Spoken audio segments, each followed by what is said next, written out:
Assalamualaikum warahmatullahi wabarakatuh. Di sini Ibu akan menjelaskan materi tentang disintegrasi bangsa berkaitan dengan kepentingan.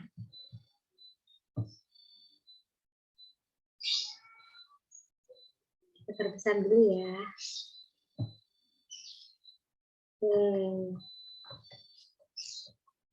Nah, kompetisi dasar yang harus kita capai itu menganalisis upaya bangsa Indonesia dalam menghadapi ancaman disintegrasi bangsa, kemudian merekonstruksi upaya bangsa Indonesia dalam menghadapi ancaman disintegrasi bangsa seperti PKI Madiun, DITII, APRA, AJIS, dan sebagainya. Indikator mengidentifikasi berbagai ancaman disintegrasi bangsa melalui bacaan dari berbagai sumber belajar. Kemudian mengolah informasi tentang berbagai ancaman disintegrasi bangsa, mengolah informasi tentang upaya bangsa Indonesia dalam menghadapi ancaman disintegrasi, dan menganalisis upaya bangsa Indonesia dalam menghadapi ancaman disintegrasi bangsa tersebut. Nah, dimulai dari pemberontakan APRA. Jadi, disintegrasi bangsa berdasarkan kepentingan itu satu ada APRA, pemberontakan APRA. Latar belakangnya itu adanya pembentukan APRIS, Angkatan Perang Republik Indonesia Serikat.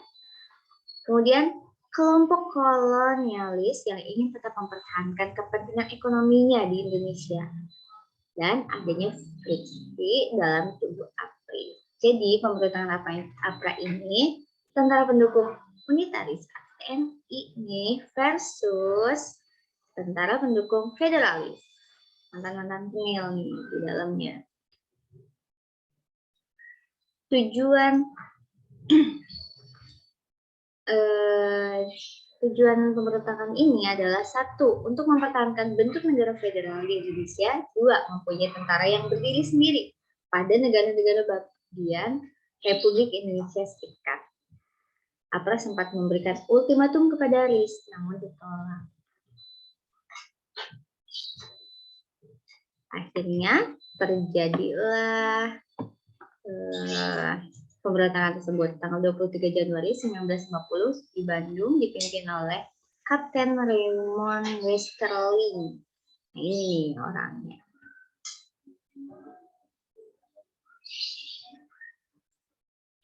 Jalannya pemberontakan. Oke. Meletus 23 Januari 1950 di Bandung. Pemberontakan ini dijalankan oleh Westerling dengan 800 serdadu bekas kenil. Berhasil menguasai markas staf divisi Siliwangi. 79 anggota APRIS TNI gugur pada pemberontakan ini. Westerling bekerja sama dengan Sultan Hamid II merencanakan untuk menyerang Jakarta. Dan sasaran APRA di Jakarta untuk membantai Menteri RIS yang akan bersidang pada saat itu. Upaya penyelesaiannya bagaimana? Dilakukan non-fisik. Perdana Menteri RIS pada waktu itu yaitu Dr. Andes Muhammad Hatta melakukan perundingan dengan Komisaris Tinggi Belanda, Mayor Jenderal Engels, yang merupakan komandan tinggi Belanda di Bandung, mendesak Westerling untuk meninggalkan kota Bandung. Ini Sultan Hamid II. Ini ditangkap pada tanggal 4 April 1950.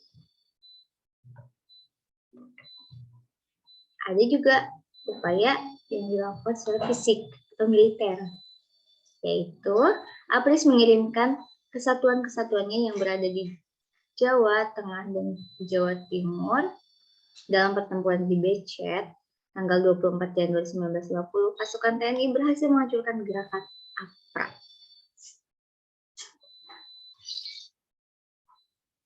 Nah, yang kedua ada RMS. Apa tuh RMS? Republik Maluku Selatan. Latar belakangnya ingin mendirikan negara sendiri dengan melepaskan diri dari negara Indonesia Timur atau NIT, bagian dari RIS. Dan bentuk penolakan atas keinginan didirikannya NKRI kembali gitu.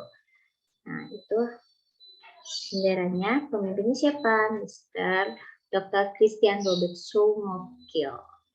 Diproklamasikanlah RMS ini 25 April 1950 di Ambon. Soumokil nih orangnya. Upaya penyelesaian. Ya, kita lihat dulu ya. Militer dulu membentuk pasukan ekspedisi di bawah pimpin Kolonel Kawilarang.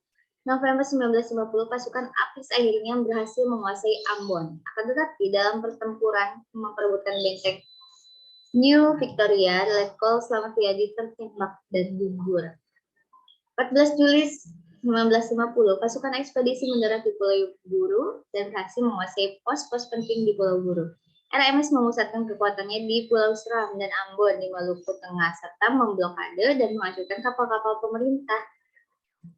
Nah, pasukan APRIS kemudian berhasil menduduki Seram 1962 dan gerakan selanjutnya diarahkan ke Ambon. Pada tanggal 12 Desember 1963, Dr. Sumokil berhasil ditangkap. 12 April 1966, Sumokil diadili oleh Mahkamah Militer Luar Biasa dan dijatuhi hukuman mati.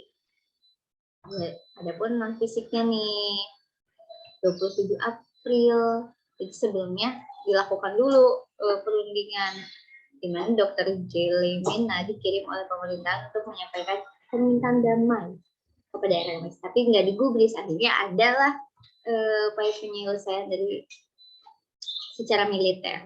Pemerintahan RMS mulai mengungsi dan membuat pemerintahan dalam pengasingan di Belanda. Sebanyak 12.000 tentara Maluku bersama keluarganya berangkat ke Belanda setahun setelahnya. Jadi banyak yang mengungsi ke Belanda.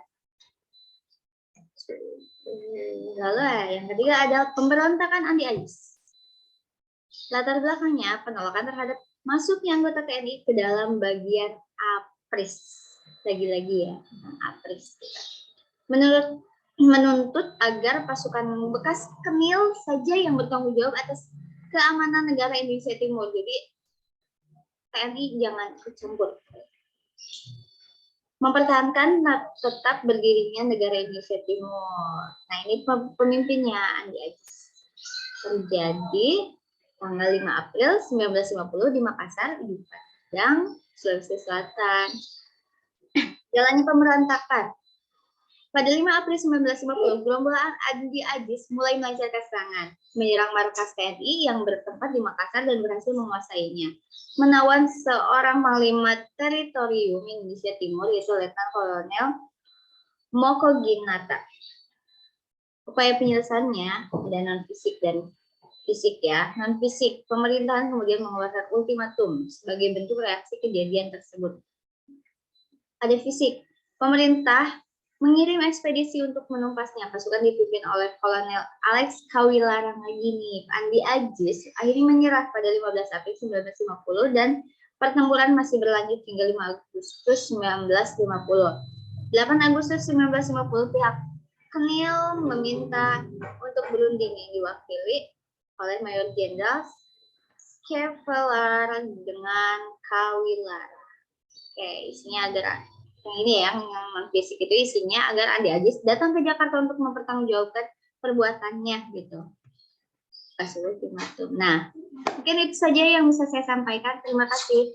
Kurang dan lebihnya mohon maaf. Wabillahi taufiq wal hidayah. Wassalamualaikum warahmatullahi wabarakatuh.